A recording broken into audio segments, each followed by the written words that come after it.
All right, let's run it up. You're watching 76ers now, and coming your way, we're going to hand out some Summer League grades now that Summer League action is in the rear view.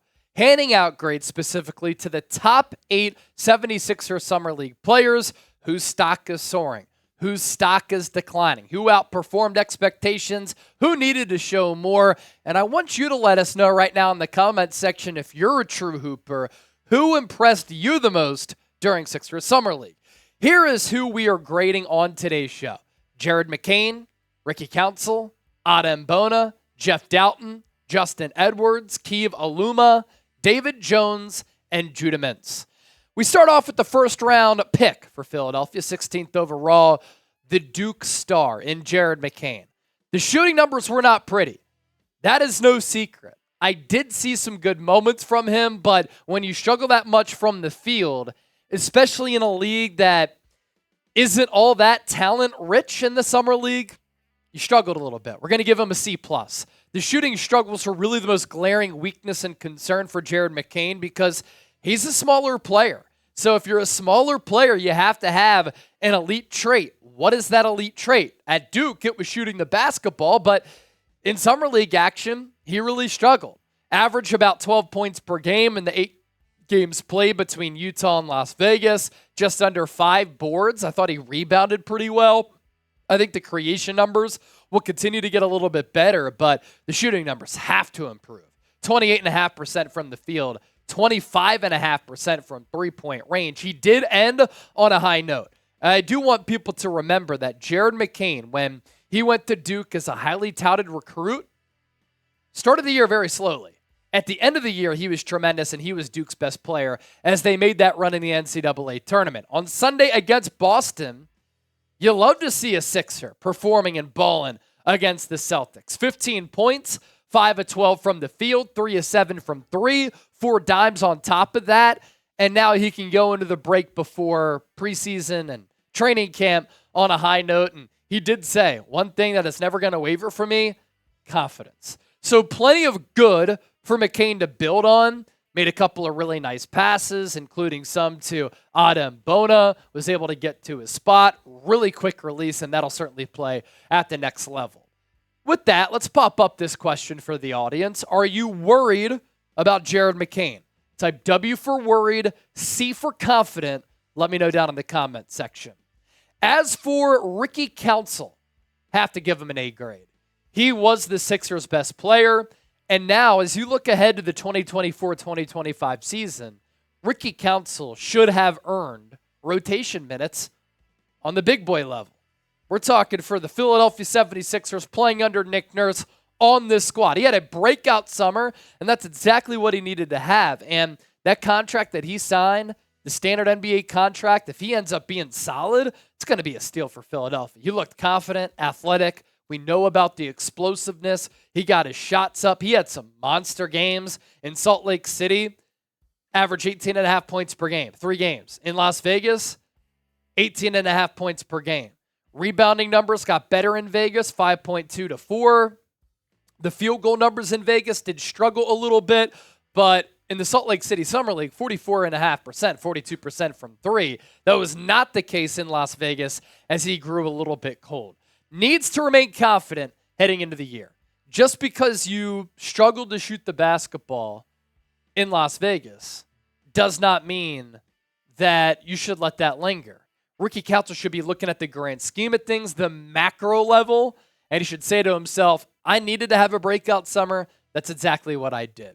Second round pick, Adem Bona, B+. The body type, I think, is going to play at the NBA level. He's long, he's explosive, he's physical. Of course, he's a little bit raw. We knew that. Guy started playing basketball when he was a teenager, but on the defensive end of the floor, I think that he can contribute right away. Showed his defensive capabilities, blocking, altering shots at the rim. He can really soar with that 40-plus inch vertical. He does have the tendency and is prone to fouling, a little bit like Paul Reed at times because he gets a little bit out of control and he's raw, but I'm excited about the player here. Well-rounded numbers, almost 6 points per, 5 rebounds per game, 56.7% from the field, and 2.5 blocks. That's really legit. As I noted, has to clean up the fouls because if he fouls too much, clearly not going to get many rotation minutes. Jeff Dowtin Jr. ended up signing a two-way contract with Philadelphia. Good ball handler, solid creator, really good production. And because he landed that two-way, and the Sixers are now going to have another look at him in the lead up to the season, that's an A grade. Big winner because he earned that contract. It beats the alternative of playing poorly, not getting a deal, and then you're playing in China. I thought that he really showed his scoring and playmaking chops. 17 points per game throughout the summer, 7 games played, 5.7 assists, 48% from the floor, and 30% from three. The three-point shot lacking, no doubt about it, and that's really what's going to hold him back, I think, ultimately from consistently cracking an NBA rotation, whether it be with Philadelphia or elsewhere. He could find minutes with Philadelphia this year. He did get some minutes toward the tail end of last year with the Sixers. Today's 76ers Now, by the way, is sponsored by the Game Time app. If you're looking for the best seats at the lowest price guaranteed, download the Game Time app, the only ticketing app that I use. Prices drop as the event gets closer, and you're guaranteed to get the lowest price. They specialize in last-minute tickets and flash deals. You can see the view from your seat before you buy, so you know exactly what to expect when you arrive. And I love their lowest price guarantee. If you find a lower price somewhere else, they will credit you 110%. If you're looking to go to an Eagles game, a Phillies game, plenty of tickets still available on the Game Time app, a free download. So make sure you download the app for free, create an account, and when you use the code CHATSPORTS right here, you get $20 off your purchase. Terms apply with your first purchase only is that deal right there. But we'll put that information down for you in the comment section and in the description of this video. Justin Edwards, a UDFA who Chip and I were high on, struggled. C- great. I thought the handle was loose. The offensive game, not seasoned. A former 5-star who maybe could have benefited from going back to school and playing at Kentucky. He flashed his defensive potential, but he just struggled mightily on the offensive end of the floor. And if you can't hit shots, you're just not going to make it to the NBA level, especially as a UDFA who's really trying to cut out and earn a role. 43% from the field, not good enough. 27% from three, of course not good enough. 7.5 points and 3 rebounds. We knew that he was raw coming out of school. Offensively, he had a couple of heaters while at Kentucky with the left-handed stroke. That end of the floor needs to be a huge focus this offseason for him. Keve Aluma, B+, one of the fan favorites from the Summer League Sixers with what he was able to accomplish, put up big numbers. He's a little bit older. Thought he turned some heads for Philadelphia, but also other teams across the NBA. He was surprisingly productive considering his path up to this point. He's primarily just played international hoops. Versatile offensively, spaces the floor, pretty good defensively. His numbers across the board, about 10 points per game, 5+ rebounds, nearly 63% from the field, and almost 39% from three-point range. I think he deserves a two-way deal elsewhere. He could stay with Philadelphia on an Exhibit 10 deal, but I think that another team should inquire about his services on that two-way action. David Jones. See him throwing down the hammer right here against the Boston Celtics. Chip and I going to go B, the good with him, athletic wing, who is highly productive in college, and he showed some serious scoring punch while playing in the American Athletic Conference at Memphis. His Summer League numbers, 7 games played, and sometimes with so many players getting action during Summer League, it's tough to find that groove. 9 points per game, 5.5 rebounds, just a tick over 42% from the floor, and then almost 39% from three-point range. I thought defensively, he showed some instincts there, a steal and a half per game, had a game high, 23 points against the Boston Celtics on Sunday. He is on a two-way contract with the Sixers, so he could go and primarily play for the Delaware Bluecoats. Judah Mintz, B-. And I thought at times he kind of struggled to find his groove, struggled to find his rhythm. That was especially apparent after a slow start, but he did improve to his credit as the Summer League action wore on.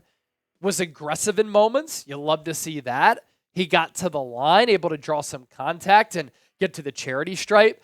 And those types of things are sometimes what you're looking for, right? Like in the Summer League, what did I just say? Sometimes because the rotation is so big, you just have to maximize your opportunities. And for Judah Mintz, maximize some of his opportunities, right? Let me force the issue and get to the line and show that I can at least create something here. Q Sports Talk with this tweet, Judah Mintz averages per game and his 5 Las Vegas Summer League games and where that ranks on the Sixers roster. 22 minutes, second, 12.4 points, second on just 6.4 field goal attempts. He was first in steals with 1.5.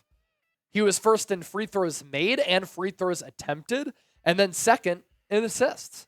So he has a high motor, has a lot of intensity. He fights hard on the defensive end. That's one thing that I certainly noticed. So before we hop on out of here, Chip, to bring you in, man, your thoughts on the Summer League and some players who stood out.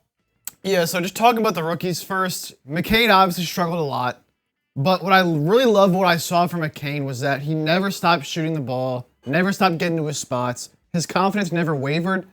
And, you know, with the signing of Reggie Jackson and you have Kyle Lowry, Eric Gordon in that backcourt, we'll see how much he plays this season. Yeah. I think before the Reggie Jackson signing, I would have expected him to get at least a little bit more run. But now with that signing, maybe that tells you they want to give McCain a little more time to come along. So we'll see there. But overall, decent stuff from him. Love what I saw from Adem Bona.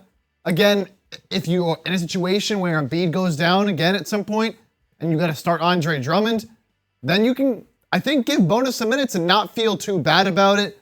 Other than that, I like that David Jones is able to show some stuff as another player on that team with a two-way deal. I wish we could have seen more from Justin Edwards because he also is on a two-way with the Sixers. It's a shame they won't be able to keep Keve Aluma because he was just tremendous. Maybe they can bring him back on their G League roster. You know, same with some of these other guys, Judah Mintz, you know, Jeff Dowtin obviously staying with the team as well. Yep. So a shame he can't stay.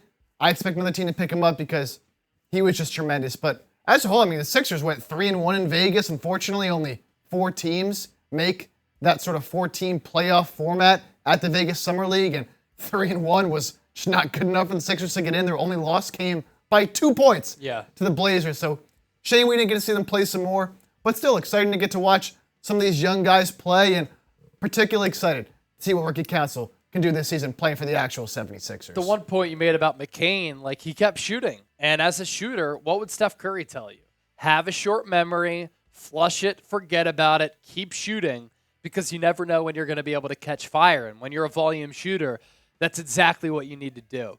Did you enjoy 76ers Summer League? It's always something that I enjoy watching, especially back in the day. I remember watching Ben Simmons. Like, that was so much fun before he got hurt, because you get to see the development and the potential that some of these players have. Give us a Y for yes and for no. Let's hear from you. And don't forget to hit that subscribe button.